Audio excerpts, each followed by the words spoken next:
the way things are going, we are not too sure which way it's going.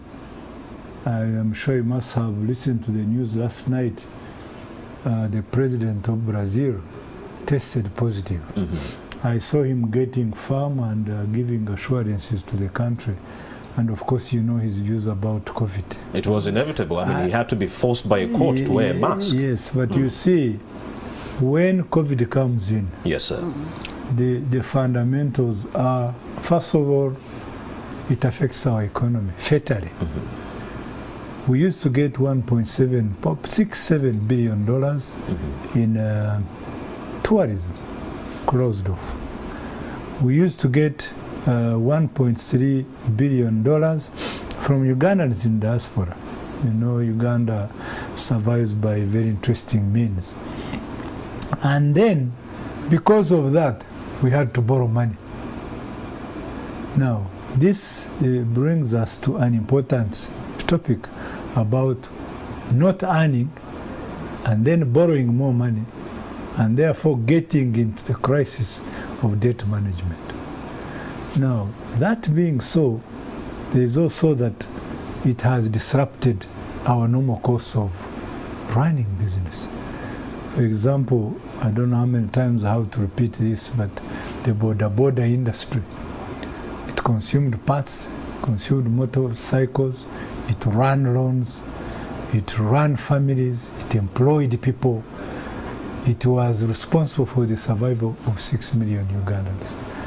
Now, the biggest question here is, after all this, you as somebody trying to stand or to become the president of Uganda as tomorrow, what are the fundamentals at play?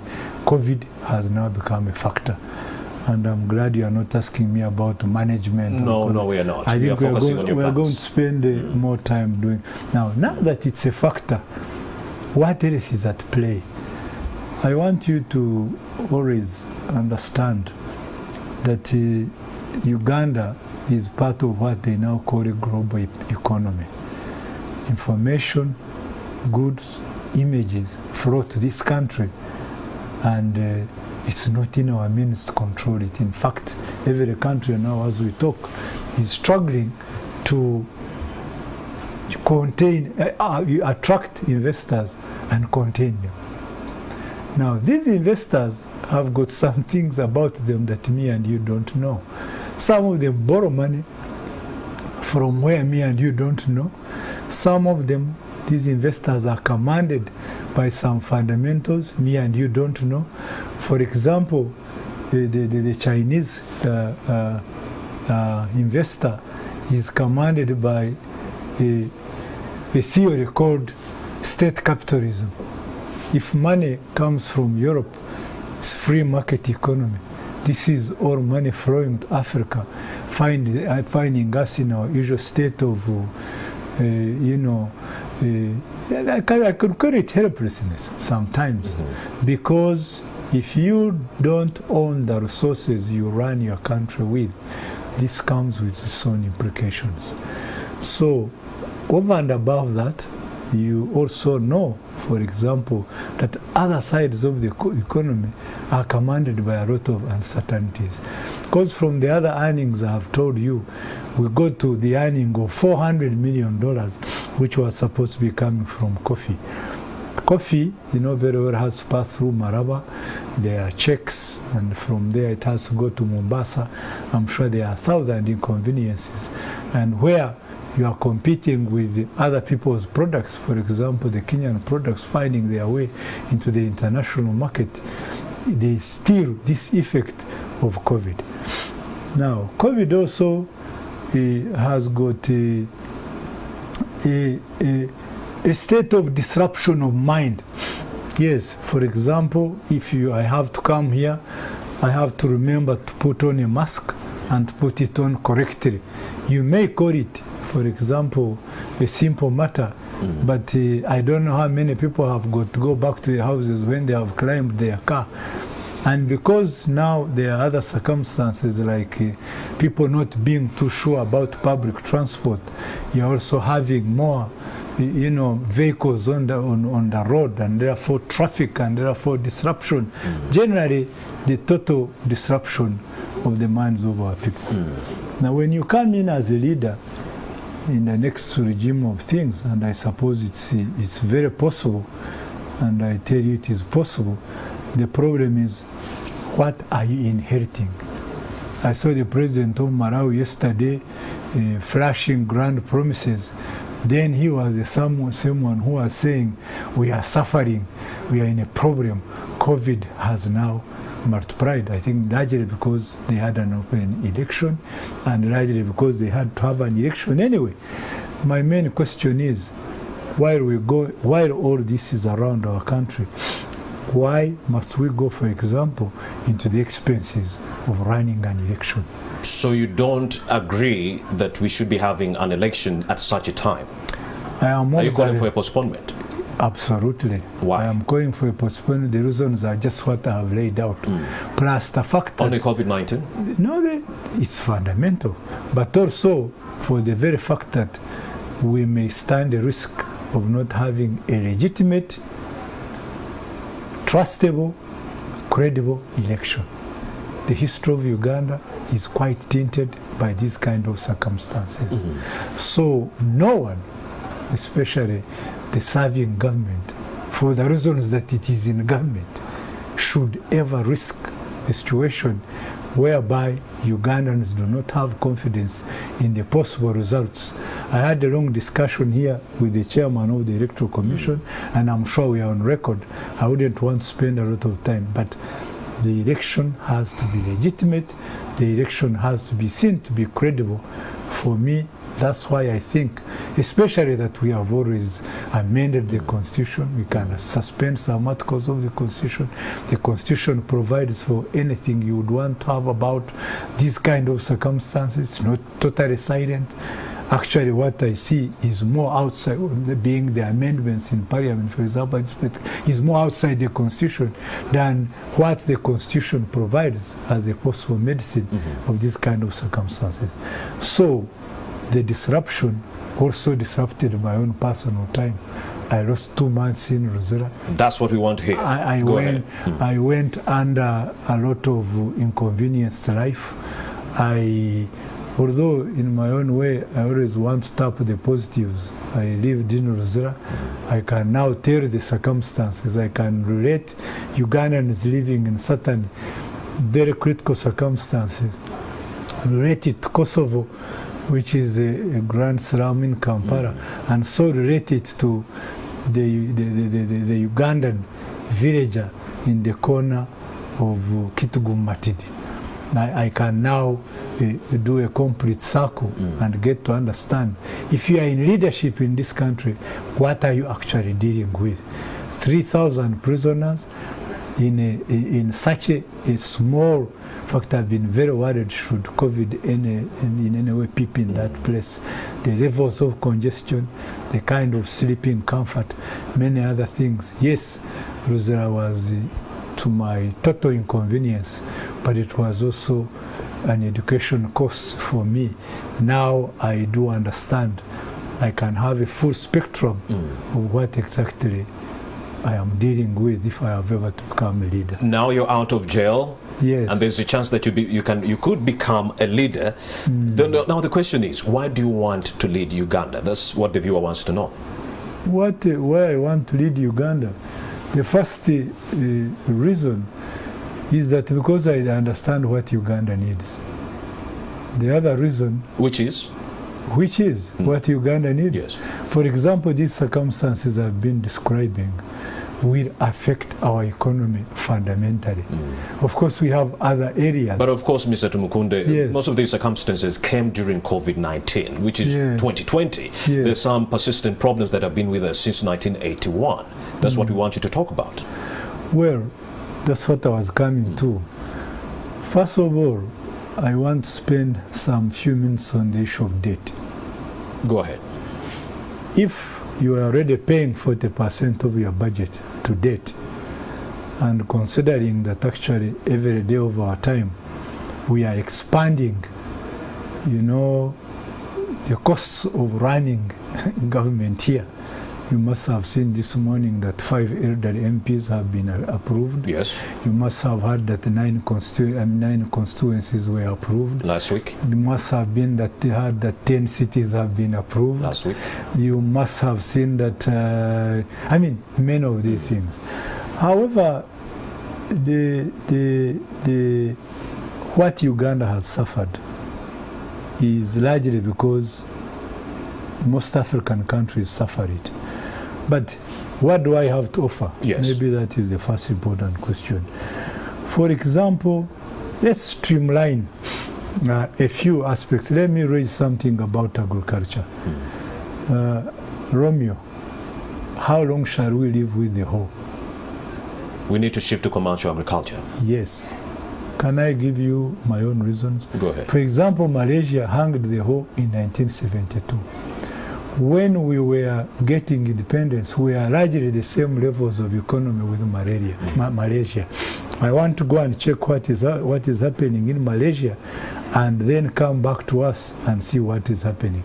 If you see the kind of space that the hoe tackles every day, every minute you dig it in the ground and you stretch it over time, and the amount of kilojoules you need to actually advance an acre can only convince you that you can only produce for yourself, so you can never produce for others.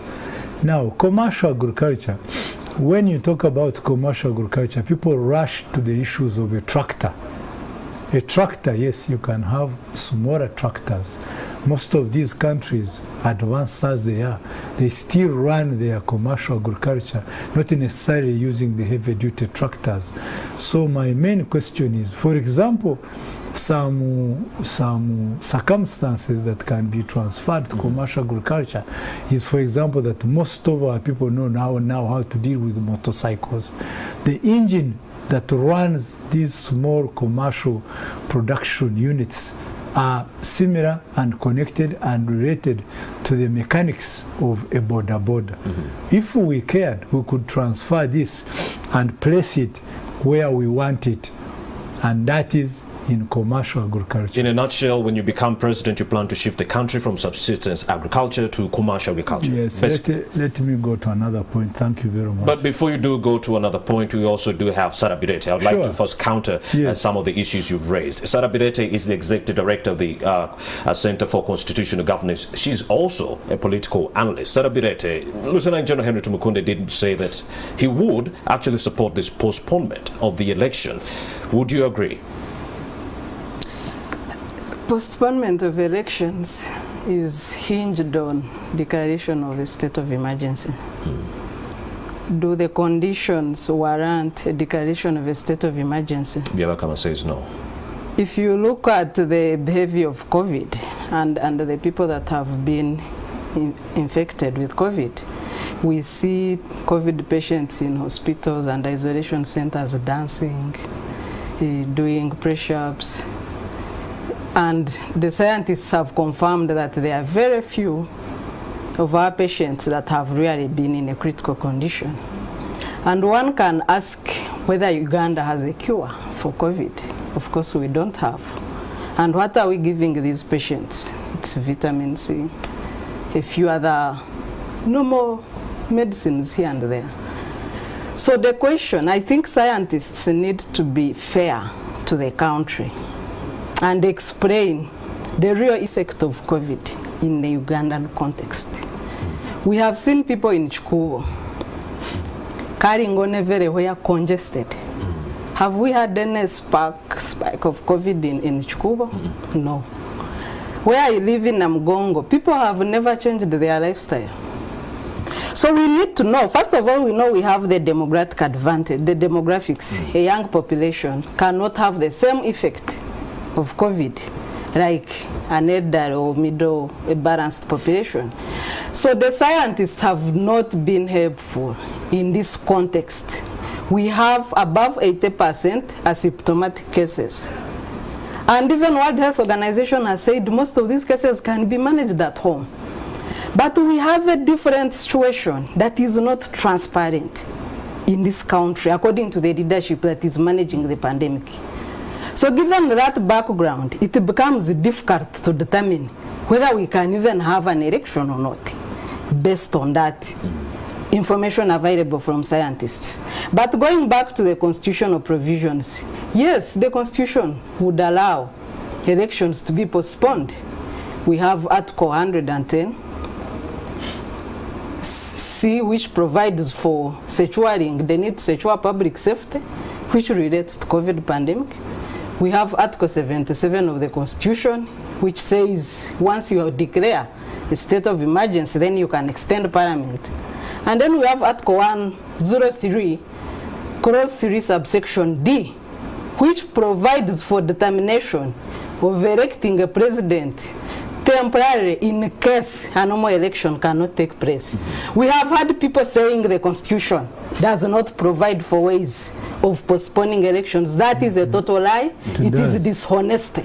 So what we need is a clear determination on whether the COVID impact in this country can enable a normal election to take place or not. That is the decision, that is the discussion that stakeholders should have. And Simon Byabakama, the EC chairperson, says that the COVID-19 pandemic is not an abnormal situation that would warrant a postponement of this election. Again, so would you if agree? It's not abnormal, why do you, first of all, Justice Byabakama, in his declaration, in what he called the revised roadmap, it was illegal and unconstitutional.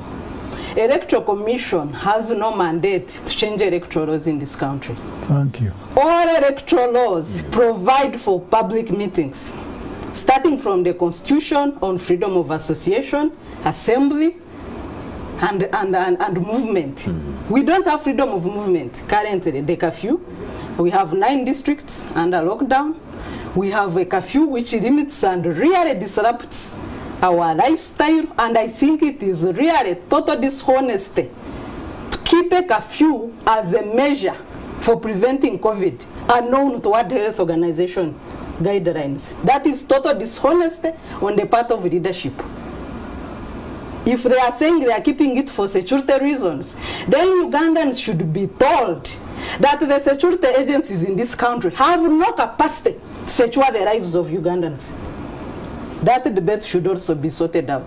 So given that background, stakeholders should decide whether to have elections or not, based on genuine information. Thank you. Well, whenever Byabakama is given such an argument, the EC chairperson, he says, well, it's Parliament that is mandated to come up with this resolution. But then, so is there goodwill in Parliament, which has majority NRM MPs? If it's Parliament, why did he declare virtual campaigns? Sure. On what basis? Using what mandate? Why didn't he wait for Parliament to make that decision? Or forward it there. Yes. Why didn't he take his proposals? He has no power to make laws in this country. So why did he make that declaration that alters electoral laws in this country illegal and unconstitutional? The chairperson is Byabakama is saying that he's banking on the Public Health Act, which is guiding them at this moment. Still, it does not give him powers to legislate. He doesn't. And the Public Health Act cannot prevail over the Constitution. Yes. Now, Henry, yes. Lieutenant General Henry Tumukunde, we want to know more about you as a candidate. You're a presidential aspirant. The viewer right there who's watching the show would like to know more about Henry Tumukunde. You've been active since 1981. Some people might think you're just new to the politics, but you've been active since 1981. So based on all that experience you've garnered over all those years, what new aspects are you bringing to the table? Keep in mind, you've been part of the same government, the NRM government. So the voter might feel like you're not bringing anything new to the table. That's why my focus right now would be to understand what are the plans of Mr. Tumukunde and how does he plan to execute the same in the wake of COVID-19, in the wake of all these disruptions that we are dealing with at this point in time. Thank you very much, Romeo. You know, let me finish my point. But don't forget to tackle that issue. No, I'll do that. I was making my point. Okay, sir. On agriculture. I can also make my point on industry. Yes. It is not true that all countries that have progressed in manufacturing have necessarily depended on heavy industry. For example, 95% of India's industry is actually small scale. And I don't think India is an economy to really underscore. So if we could copy some of these instead of going into purchasing coffee, taking it in form of wealth creation. If we could look, for example, at this example of India, and we copy bits of it, and we import some of these manufacturing units, and we use them in our garages to produce every item. If you look at how you are dressed, you can imagine nothing of it is Ugandan. The tie must be from Turkey, the suit must be from Italy, the telephone is from here, the pair of socks, you can imagine pair of socks. I don't want to go deeper, but you can imagine up to a pair is all imported. The next question is, what do they use to manufacture socks? It is either cotton, or maybe it is polyester. You know polyester, we have oil. It's cotton, we have cotton. We ship it to them, they do the socks. But you can imagine that kind of loop-sided relationship. Now, you have the raw material, you're exporting it and then buying from outside the country. From them, you export coffee to United Kingdom, they label it London something, send it back. You buy it here, and you are very excited. Even as far as Kenya, you use it to blend your other people's tea, you bring it back. And you see, some of these fundamentals ought to be resolved. So in a nutshell, how long are we going to continue? You know, doing what the colonialists did, for 50 years, we've never found solutions to giving value to what we spend so much energy creating. Now, you want to know what I've done. Yes. I wish I could have. And what you intend to do? I wish I could have continued. For example, I want to say something about oil and gas. I have some knowledge about this subject. This oil and gas, just like Sarah says, we must determine the issues at stake and run our minds on the issues at stake on COVID and the law. The same should apply to our oil and gas, for example. We have to pipe oil from here to Tanga. You know very well that almost 60% of that pipeline is in in another country. This may not be strange. Now, the other factors around that oil is that it's actually what they call wax-infested oil, meaning you must, pipe this oil under heated circumstances. There are so many debates. Debate number one is, by the time you reach Tanga, with these kind of expenses, and with the current prices of oil at $44 a barrel, will you be able to sell oil for a correct price? And are the oil prices about to come up? But you see, all these, we always go for the grand ideas. Let me give you the simple idea. For example, talk about Romeo, the fuel we consume. It embattles the budget, as you know very well. Now, the next question is, why can't we bring a small refinery, only good enough to manufacture, to process the oil we need for our own, even domestic consumption, before you go into a few neighbors we can convince. For example, the other day, President Kenyatta decided that for them, they have always had a refinery. He decided that they would rather take their little oil to Mombasa, refine it, and use it for their domestic purposes. Now, in the same manner, for example, if we really want to run this country manageably, if we want to run this country, quite cognizant about the cost of running a country, how about if we did that? Now, these are some of the issues I have. I can also read something. Or you wanted me to tell you what I've done. What you intend to do when you become president, what you intend to bring to the table. You've been mentioning some of the aspects that went wrong with the NRM government. Yes. So those aspects having gone wrong, how do you plan to rectify the same as Lieutenant General Henry Tumukunde? For example, but what I'm telling is medicine to some of the current issues. I'm telling you, don't don't spend on oil. Process what you can, consume it, reduce that cost. These are solutions. And we also want to know, what platform is Lieutenant General Henry Tumukunde running on? We know Bobby Wine is running on the People Power ticket. Tumukunde, General Muntu, that is ANT. But what about you, Mr. Tumukunde? What is your platform? How many questions am I going to answer to go? You asked me a prior question, and I was wanting to answer it. You're asking, who am I? Who am I? First of all, I trained as a lawyer. In the kind of circumstances, I had to go to the bush for reasons you may understand, others may or may not. And we came back here, I did diplomacy. That's an experience for about 6.5 years in what they call the Court of St. James. That's the center of diplomacy. The French debate it, but that's another matter. So I have that experience. Now when we go to another stage, I was the director of planning for Uganda People's Defense Forces. Those days it hasn't changed the name. I was the chief of personnel administration, and I did very, very many changes. I was the chief of military intelligence. I'm sure by that time you may not have been in this city, but I'm responsible for carving terrorism to really fatal levels. It has taken long to come back. And for me, as far as I'm concerned, that's been very, very effective. From there on, I became a division commander.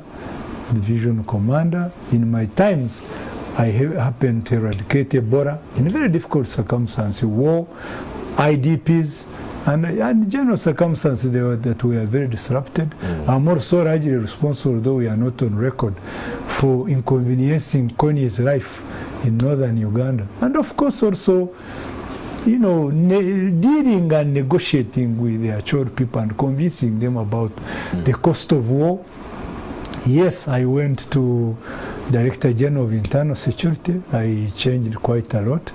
Although you think I've worked too long with government, I lost office in 2003 and had to come back in 2015 and 16. My reasons I've always explained, but what matters is that even as a Minister of Security, when you are besieged here by insecurity, I manage. For me, what can I say I have to offer? A great reason. I'm efficient. I am very effective, and I can turn around results. If you ask me anything more than that, and I'm also knowledgeable, I'm seasoned. If you listen to my discussions, you get to understand that I'm not just guessing on this subject. You are. Yes, but then what am I saying? When Ugandans are choosing leaders, are you sure they are focused on what will help them transition from President Museveni to other days? That's a grand question.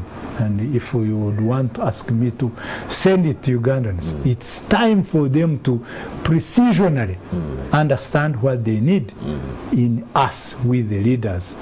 Of course, I am a bit happy about this scientific election in only one aspect. Go ahead. It centers the decision of managing and owning Uganda's changes to Ugandans. Because you will not hear enough from us that I can tell you about. That's why I'm enjoying this privilege as it lasts. They will not get to know what we look like. They will not get to see us talk enough. They will only hear us from radio. And I'm sure the TV space will not be there. I can guess very easily. But there are not many TVs, and I know what happens in those circumstances. When the temperatures are high, these are private ventures. He who pays better will own the space and the airwaves. So, but for once, I believe Ugandans, and I'm sending this signal to them and a message to them that they should own the change. For once, not wait for Tanzanians. For once, not wait for Burmese people and President Museveni. For once, let them wake up and own this change and vote decisively, just like the Congolese did the other day. I'm sure you know the candidate of President Kabila, and you know very well he didn't go through. So I am not too sure that even Ugandans can't do it. Even do some comparisons. I don't want to blame Ugandans so much. For example, in the last election, 2016, 2011, President Museveni gained 200,000 votes. And you know very well that Dr. Besigye gained 1.2 million. So you can't hang Ugandans for not doing it. They do it. My only prayer is that this time they own it. They know nobody is doing it for them. It's theirs. It's not about leaders. It's not about being convinced. It's about convincing themselves this time that Uganda should transition into different leadership. All right, Lieutenant General Henry Tumukunde making his point right here morning at NTV. We also do have Sarah Birete. She's a political analyst. Sarah Birete, what exactly don't you agree with when it comes to this scientific election? First of all, if the so-called scientific elections are going to take place, we need to look at the examples of countries that have held elections during COVID pandemic. Between February and June, at least 39 countries have held elections worldwide. Burundi, Malawi? Yeah, in Africa we have Burundi, Malawi, Zambia, Mali, and a few others. So I want to pick on two examples closer home, that is Malawi and Zambia. And Burundi? I don't want to refer to Burundi because they were in denial on COVID. I want to look at countries that have held elections following the full World Health Organization guidelines. If you look at Malawi, all political meetings, gatherings were following all Ministry of Health COVID measures. That is temperature gauge at political rallies, managed by Ministry of Health officials, hand sanitization, everybody had to wear a mask, they observed social distancing. If you look at Zambia and Malawi, they were limited to open air campaigns. Zambia had both indoor and open air campaigns. Indoor meetings were limited to a maximum of 50. And observing all health measures, social distancing, hand sanitization, and arrest. Beyond Africa, you can look at an ideal example of South Korea. South Korea went a step further and even disinfected communities that had COVID cases and held a normal election. So why I'm saying our scientists and whoever is in charge of managing the COVID pandemic need to be honest. If we are saying the pandemic can be prevented through hand washing, through wearing masks, through social distancing, why can't the same apply to public gatherings? Why don't you even limit and say for open air, don't go beyond 500? Indoor meetings and kakuyege, because campaign teams have to meet, don't go beyond 50 like Zambia. And then when it comes to the curfew, a lot of campaigning happens in the night through kakuyege. So how can we say we are in election period? Even for General Tumukunde to come to NTV, he has to be mindful of a curfew. Even people cannot do even media TV programs because of a curfew. So why can't we be sincere and genuine as a country for once and do what is right? Yes, we can hold elections. Let's follow World Health Organization guidelines and hold elections normal with public meetings as provided for in the Constitution and all electoral laws of this country. The EC chairperson Simon Byabakama says it's easier to control crowds on election day. That is by ensuring social distancing and so forth. During the rallies, he says it's very, very, very hard to ensure social distancing, that people are wearing masks and so forth. Romeo, I want to make one simple call to Justice Byabakama. First of all, he's not a lawmaker in this country. He is an end user of laws. Can he leave Parliament to do its work? It's only a Parliament that has a duty to legislate in this country. So as an end user, he should look at electoral laws and say, this is what the laws provide. But there is a pandemic, and these are guidelines. That's where his duty should be. Can he leave stakeholders in Parliament to do their work? That is my call to Justice Byabakama and his team. Lieutenant, you had raised the other questions. Yes. So you did mention you're intelligent, you've been around, you have the experience. So does Bobby Wine, so does Kizza Besigye, so does Mugisha Muntu, especially focus on Mugisha Muntu and Kizza Besigye. People who have been in that government, left, and have been doing so well independently, but they've never actually achieved their target, which is trouncing President Museveni. Now here you are, Lieutenant General Henry Tumukunde, the same person giving us all these hopes that yes, I'm here and I'm going to trounce President Museveni. How are you going to do it? Keep in mind, Besigye failed. Mugisha Muntu is also trying, but then he seems like he's talking about a coalition. He seems like he's saying he cannot do it alone. But here you are. You're alone, Mr. Tumukunde. That's why we're asking, what platform are you coming onto this election with? Such questions. First of all, I don't remember saying I was intelligent, but that's a matter I can leave to you. You mentioned it. If it is your view, then state it. But, you know, Romeo, we must only keep trying. All right. Yes. And each one of us who comes to the table carries something to the table. That is honest enough. Yes. I am also telling you, let me give you an example. I was in Kenya during I had gone to see one of my children there. And we were just stopping in Naivasha and we saw some pandemonium. I asked her and said, what is happening there? Like any interested, you know, voyager, I checked what was happening. Apparently, these were people who were supposed to be going to bury some dead people. And these were 2 coffins in one truck, and people were crying hilariously. So I'm sure these who had just crossed from the other regime came to understand this is not very normal. How can you come all the way from Nairobi, reach Naivasha, when you are crying and making noise? Do you know what they found in those crates? Ballot papers. So I am not too sure that we need to give up on this. All I can tell you is that the important thing is that anyone who comes in trying to give a contribution should be received. That is fair enough. Yes, as President Museveni received all of us when we went to the bush.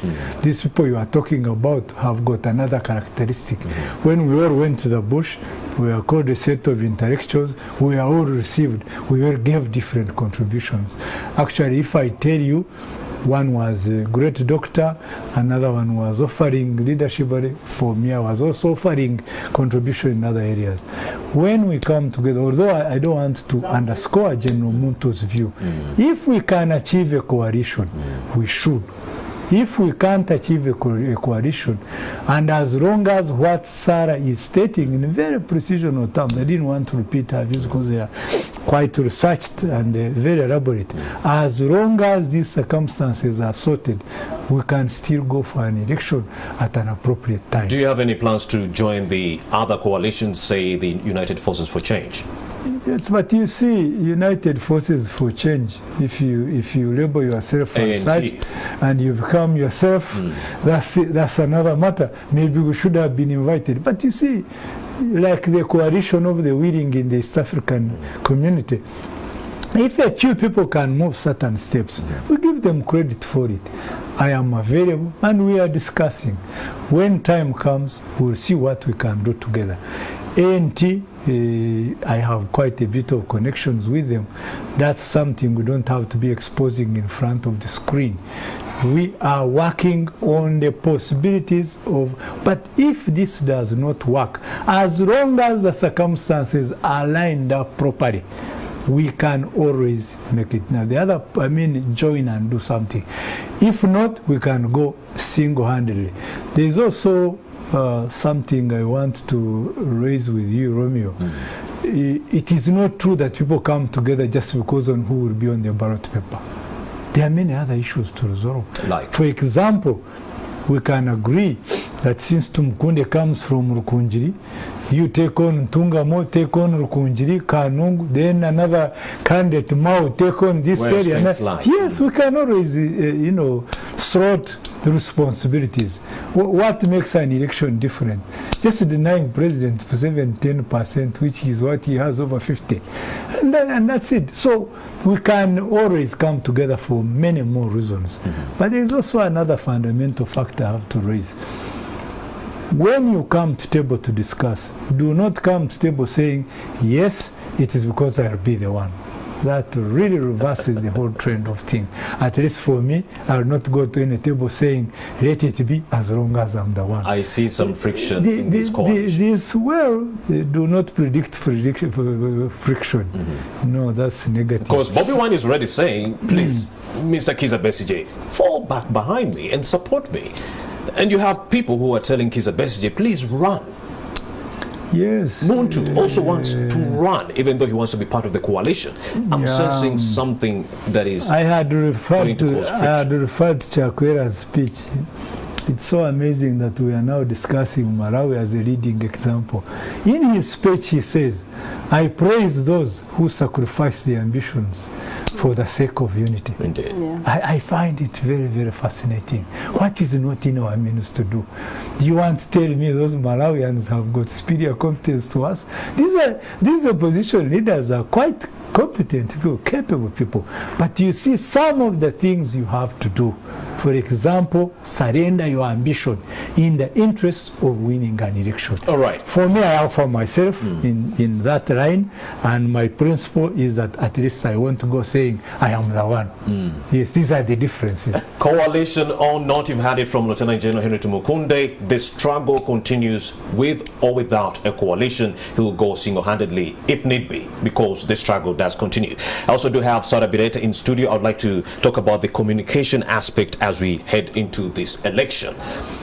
Virtual campaigns. Yes, Sarah Birete. I've had this so many times last week and the week before that. People were saying the media is going to be the determinant of this election, something that I do not buy at all. In the United States, CNN was saying Hillary Clinton was going to be president, but independent media was predicting Trump was going to win.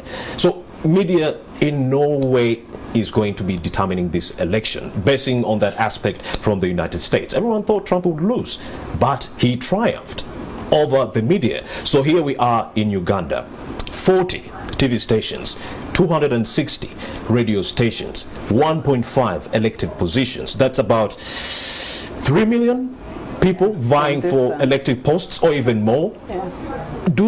Are these 40 TV stations enough? Are these 260 radios enough? Will these candidates have access to these TV stations? All that. Let's talk about that, Sarah. Yeah, I want to start from the state of media in Uganda. If you look at the rights and freedoms of media in this country, just a few months ago, 39 media bosses were suspended by UCC for broadcasting live an opposition leader. That's Bobby Wine. We have witnessed a number of RDCs in the countryside putting off opposition leaders from talk shows, and UCC since 2010 has been arbitrarily closing political talk shows all over the country.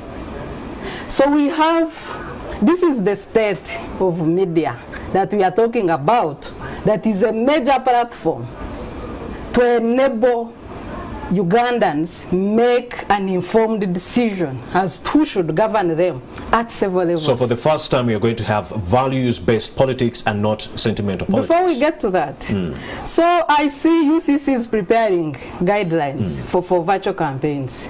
But what is the nature of UCC that we are talking about? Go ahead. Is it qualified as a neutral arbiter in this game? I don't think so. We saw the behavior of Mutabazi, whom Center for Constitutional Governance took to court before he retired on the suspension of 39 media bosses, which was arbitrary, excessive. He usurped the functions of UCC board as an individual when he was just a technocrat supposed to head the administrative unit of UCC. We don't have media council fully constituted. We do not have the media tribunal ever since the enactment of UCC Act in 2013. And this is the media that everybody is saying is a neutral platform for people to campaign. What kind of hypocrisy is this? Can we first have immediate constitution of a tribunal to arbitrate issues within the sector? If the government has any iota of goodwill in management of media, and if indeed we must use media as a medium, as a platform for people, solicit for people's mandates to read, what kind of media are we talking about? We must debate the platform. We are going to court for court to compel the minister to constitute a media tribunal as soon as possible. We are demanding that the UCC Act be revised. You have conflicting sections that contradict the Constitution. You have Section 8 and 9, where Section 8 says the council is independent and Section 9 says the minister can give overriding orders to the council. And we have a minister who is partisan, who is going into a campaign, and he's empowered by an act of parliament to give overriding orders to the council. She's empowered by the act. So what kind of platform are we talking about for virtual campaigns? It does not exist. Got ownership of media. Above 80% of private media is owned by NRM leading supporters, and for obvious reasons. Other people are denied licenses even when they have money, but also the economic disparities in this country do not enable. I'm afraid we've run out of time, Sarah Birete, but okay. I believe that message had been sent home. Let me give you some 40 seconds to wrap up that thought, and then that's a good point. Henry Tumukunde, you also tell us about that letter you wrote to the Electoral Commission on June 22nd, whether or not they responded, and then we wrap up. Sarah Birete. As I conclude, we do not have neutral media in Uganda to preside over, to act as a platform for everybody to campaign. Except Nation Media Group. Disclaimer. Yes, okay. Of course, when I talk, I'm generalizing. They are balanced media, of course. They are balanced and professional media. Independent media. But if you go to the countryside, it should leave us to judge. Radios are owned by MPs. So will they allow their opponents to campaign? And then UCC itself is the biggest problem that we must first discuss before we go into media ownership. As I conclude, I call upon Electoral Commission and Parliament to have a genuine conversation as far as 2021 elections. Lieutenant General Henry Tumukunde, the letter was, did Electoral Commission respond to your letter? Well, they haven't. According to Mr. Yawakama, he said the response sometimes doesn't have to be in writing. Meaning, therefore, the discussion I had with everybody, amongst others, may have served to answer my letter. But let's go back to Sarah's point. This is a private venture, NTV, decided upon by a board, including UBC. You know who appoints the board of UBC? And let me ask you one fundamental question. Who overrides you when it comes to, you know, your ownership of your TV station? And are you here to do business? You want viewership. I don't think you invite Tumukunde because you enjoy his face. I don't think you invite Sarah. You want ideas that attract viewership. Now, and also educate the viewership. In circumstances, yes, educate and we attract viewership. In the circumstances that we are discussing, whose radio is this? Whose TV is this? And what powers do you have over them? Fundamental. But again, there is also some issues. How about the coverage? Yeah. The rich is not sufficient. How about you know, are you sure that every one of the Ugandans can afford batteries? Can they afford data? All these things. Which Ugandan are you talking about? Is it the one me and you know? So basically the Electoral Commission is not ready to conduct this election. The Ugandan being invented by Electoral Commission. Yes or no? Sorry? Is the Electoral Commission ready to conduct this election? Yes or no? And we wrap. I am very sure not at all. Let's leave it at that point. Lieutenant General Henry Tumukunde, thank you very much for having made the time to speak to us. Sarah Birete, the Executive Director of the Center for Constitutional Governance, also thank you for having made the time to speak to us. I've enjoyed this conversation. I should be having you two more often. You're still watching Morning at NTV. Let's take a short break. We'll be right back. Keep it here.